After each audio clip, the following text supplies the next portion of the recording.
యాక్చువల్గా సినిమా వ్యక్తిగా నంది అవార్డ్స్ ఆగిపోయాయి. ఇచ్చిన అంటే అనౌన్స్ చేసిన అవార్డ్స్ కూడా ఎవరికి ఇవ్వలేదు లాస్ట్ గవర్నమెంట్. ఈసారి అవన్నీ మళ్ళీ రావాలని మనస్ఫూర్తిగా కోరుకుంటున్నా. డెఫినెట్గా ఈ గవర్నమెంట్ ద్వారా అవన్నీ వస్తాయి అనుకుంటున్నా. That is the main wish from my end. మా ఇంటికి 2 నందులు ఆగిపోయాయి, ఆల్రెడీ అనౌన్స్ చేసిన నందులు.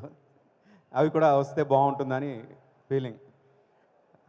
పవన్ కళ్యాణ్ గారు మ్యాన్ ఆఫ్ ది మ్యాచ్గా మొత్తం తెలుగు రాష్ట్రం అంటే మన ఆంధ్ర రాష్ట్రంలో జరిగిన పొలిటికల్ సినారియోని ఒక కొత్త ఇది ఇచ్చారు, కలర్ ఇచ్చారు.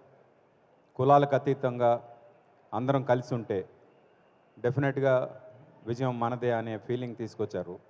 అది అక్షరాల కనిపించింది. ఇలాగే ఈ కూటమి కంటిన్యూ అయ్యి ఎన్నో మంచి పనులు చేయాలని మనస్ఫూర్తిగా కోరుకుంటున్నా. ఇంత మంచి ప్రోగ్రాం చేసిన విశ్వ గారికి ప్రత్యేకంగా ధన్యవాదాలు తెలుపుకుంటున్నా. Thank you very much sir, industry అంతటినీ ఇక్కడ తీసుకొచ్చినందుకు. And congratulations for everything whatever you are doing.